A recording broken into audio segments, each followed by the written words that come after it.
Ça, à partir de là, c'est le chemin qui mène chez moi. Et il ne mène que chez moi, c'est un cul-de-sac ce chemin. Bon, il est communal, donc moi, comme j'expose pour le passant, parce que j'ai quitté le milieu de l'art, le marché de l'art, enfin l'exposition en galerie, tandis qu'exposer pour le passant, évidemment, ça va multiplier les spectateurs, et moi, ça va multiplier mon partage de ce que je fais. Je partage ce que je fais à ce moment-là avec tout le monde, pas seulement avec quelques-uns, dont les enfants, évidemment, c'est très important. Les enfants peuvent toucher, très souvent d'ailleurs, ils mettent des mousses dans mes sculptures, ils donnent à manger à mes animaux, etc. Donc voilà. Ils sont libres. Et en plus, moi je suis absent, donc ils peuvent dire ce qu'ils ont envie de dire, hein. Même des choses désagréables, parce que je ne suis pas là. Bon, voilà, en tous les cas, c'est une grande liberté et de montrer mon travail, et c'est aussi une grande liberté pour les spectateurs de voir ce que je fais.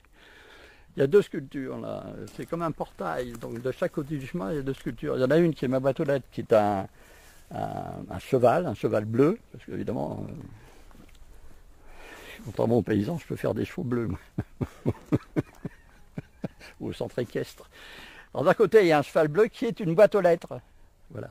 Et de l'autre côté, à droite, il y a un personnage là, avec un, je sais pas, dire un enfant, en tous les cas un plus petit personnage sur sa tête. Et sur son costume, sur la manche de sa veste, qui est une tôle rectangulaire, à ce moment-là, il y a le www.pprévost.com, mon site internet. Voilà. Les gens maintenant, ils ont un appareil photo, ils prennent une photo, et voilà, c'est pas la peine de noter qu'il y a un papier, un crayon. C'est comme un portail, de chaque côté du chemin, il y a une sculpture qui vous accueille, et à ce moment-là, évidemment, on s'engouffre dans le chemin.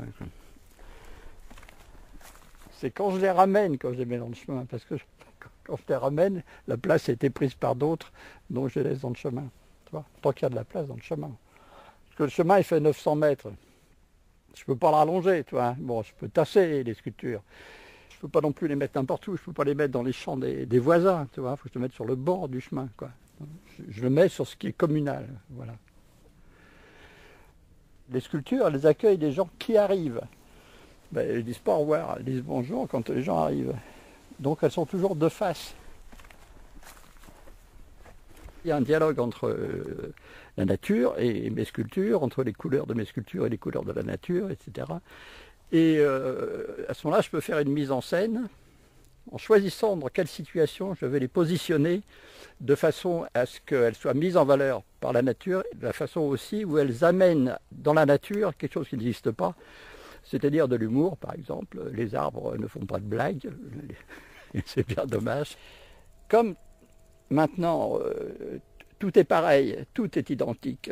C'est très rare que dans une journée, on soit surpris par quelque chose. Bon, les voitures sont toutes les mêmes, les supermarchés sont toutes les mêmes, les produits dans les magasins sont tous les mêmes, les boîtes aux lettres maintenant sont toutes les mêmes. Tout est normalisé. Et pour être surpris, ça devient un parcours du combattant. Et quand on est surpris, on est content d'être surpris, parce que c'est rare. Et surtout quand on est surpris et que ça nous fait rire, c'est encore plus rare. Bon. Donc moi j'essaye d'amener ça. Je trouve que ma fonction d'artiste, en tous les cas, moi c'est ce que j'ai envie de partager avec les autres, c'est plutôt des choses qui font sourire. Si je fais un cheval ou si je fais un oiseau, il va avoir ce cheval ou cet oiseau, il va avoir une attitude, une posture. L'oiseau va nous dire quelque chose. À partir du moment où il a une posture qui va traduire une émotion que l'on connaît. Par exemple, bon, je fais beaucoup d'oiseaux et j'aime bien quand l'oiseau a l'air con. Parce que à ce moment-là, je suis sûr qu'on comprend de quoi il s'agit. Tu vois, bon.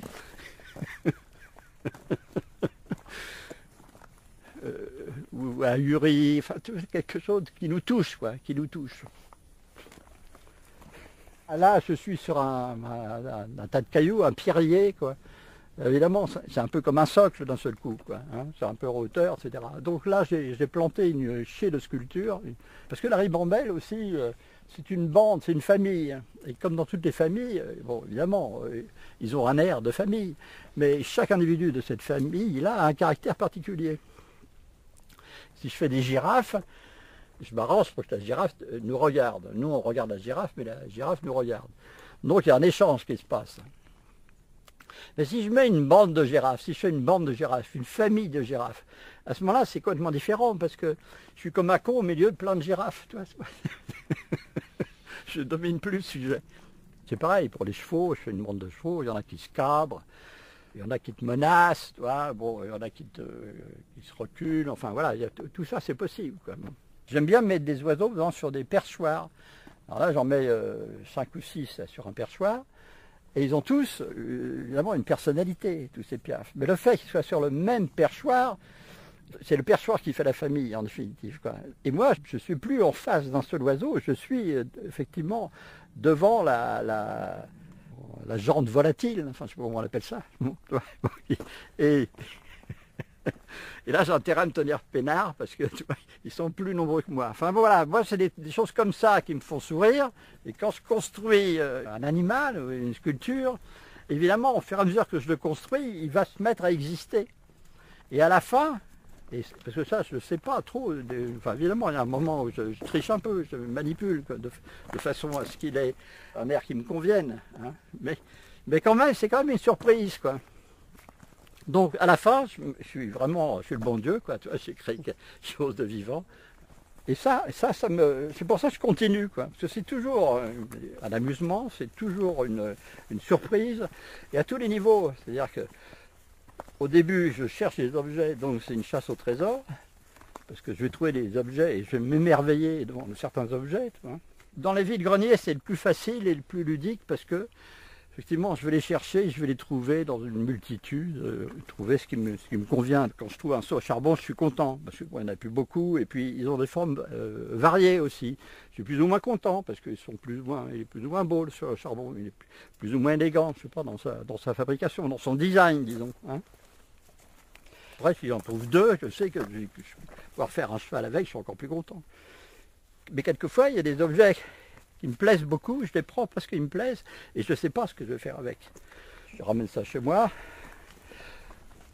Souvent, je fais une sculpture immédiatement avec. Puis le reste, je laisse de côté, et puis bon, un jour, j'irai fouiller dans tout ça et je ferai quelque chose avec. J'ai du stock. Ou alors, il y a un ferrailleur qui me met des choses de côté. Mais là, c'est différent parce que déjà, lui, il a rassemblé, donc je vais avoir un tas. Et dans ce tas, il y a des choses que je connais, qui me sont familières, des objets dont je me sers assez souvent. Et puis, il y a des trucs que j'ai jamais vus ou qui m'a mis de côté en pensant que ça allait m'intéresser. Ça ne m'intéresse pas vraiment, mais enfin, je le prends quand même, tu vois, parce que c'est un tas. Quoi. Et à ce moment-là, peut-être qu'un jour, et ça arrive souvent, un objet que j'ai dédaigné, et puis qui d'un seul coup va aller comme un gant à ma sculpture, la sculpture que je fais à ce moment-là. Par exemple, il n'y a pas longtemps, il démontait tous les pneus des vélos. Moi, je m'étais déjà servi des jantes de vélo pour faire des cercles dans lesquels j'inscrivais des oiseaux. Et puis là, tu vois ces pneus, bon d'abord c'est du caoutchouc, c'est pas de la ferraille. Je dis, je vais quand même l'en prendre, il y avait un gros tas, bon, j'en ai pris une quinzaine. Quoi. Puis en rentrant chez moi, j'ai regardé le pneu dans tous les sens. Il y avait effectivement un relief sur le pneu qui était intéressant. Et puis, j'ai quand même coupé le pneu en deux, donc il s'est mis à se déplier. Quoi. Et à ce moment-là, m'est apparu un serpent, une mue de serpent. Bon. Je ne l'ai pas en verre immédiatement, alors là c'était évident. C'était plus un pneu de vélo, c'était vraiment un serpent. Il faut trouver une tête pour faire le serpent. Mais dès que j'ai trouvé la tête avec deux selles de vélo, une en dessous, une au-dessus, parce que ça je l'avais déjà fait mais avec des tuyaux de poêle. Mais avec le pneu, là, il y avait une élégance dans le déploiement du pneu. C'était génial. Là, je voulais, il y avait un cintre en bois. C'est vraiment un objet que tout le monde connaît, tout le monde a manipulé. Hein. Et on n'a jamais pensé à faire autre chose que de mettre son manteau, évidemment. Bon. Ce cintre que j'ai eu longtemps sous les yeux, et dont la forme m'intéressait, bon, avec le petit crochet en métal, et puis ce côté un peu courbe, comme ça, avec les pointes de chaque côté, à droite et à gauche, une symétrie, enfin tout ça. Et puis, un jour, j'ai vu que dans ce cintre, il y avait le dessin d'un bec, de deux becs d'ailleurs, mais bon, si j'en prenais qu'un, c'était vraiment un bec, à côté du cintre. Si je mettais un œil en haut du cintre, à ce moment-là, ça devenait évident. J'avais le cou d'un oiseau, sa tête et son bec. Bon, après, ça suffit pas, évidemment, mais à partir du moment où j'ai trouvé ça, je me suis dit, putain, le cintre, il doit être content. Il en avait peut-être marre de porter des porte-manteaux tout le temps. Voilà. Donc, après, il a fallu quelque chose pour faire les ailes, le corps, les pattes, etc. Mais c'était gagné parce que j'avais quand même la tête. Tu vois. Donc là, moi, j'ai fait des géants. Évidemment, quand tu es devant, d'un seul coup, tu es un peu minable, tu vois, parce que l'autre, évidemment, il te dépasse de plusieurs têtes. Bon. Au début, je fais un couple, j'en fais un, je fais monsieur, après je fais madame. Bon, j'essaye qu'ils aient l'air aussi marrants que les couples ordinaires, aussi différents. Tu vois. Mais après, je vais commencer à en faire trois. Alors je vais faire le fiston, tu vois, je vais le faire un peu plus court. Et puis après, je vais faire les potes. Et puis à la fin, tu te retrouves avec une armée. Et à ce moment-là, les individus ne comptent plus, tu vois, c'est l'ensemble qui compte. Alors après, il faudrait que je trouve un champ labouré, ça soit tout marron, là, et qu'ils soient là et qu'ils arrivent sur toi. Tu vois, bon. Il y a de l'inox, il y a du zinc, il y a de l'alu, donc chaque fois ce sont des gris différents. Et je trouve ça assez beau, moi, ce mélange de gris, donc je n'ai pas eu envie de les peindre à cause de ça. Tu vois.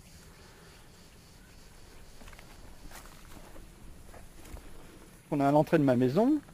Alors, avant, il n'y avait pas de portail du tout. Ben, il y avait quand même un rétrécissement. Mais bon, les gens rentraient là. Bon. Après, j'ai mis ce portail.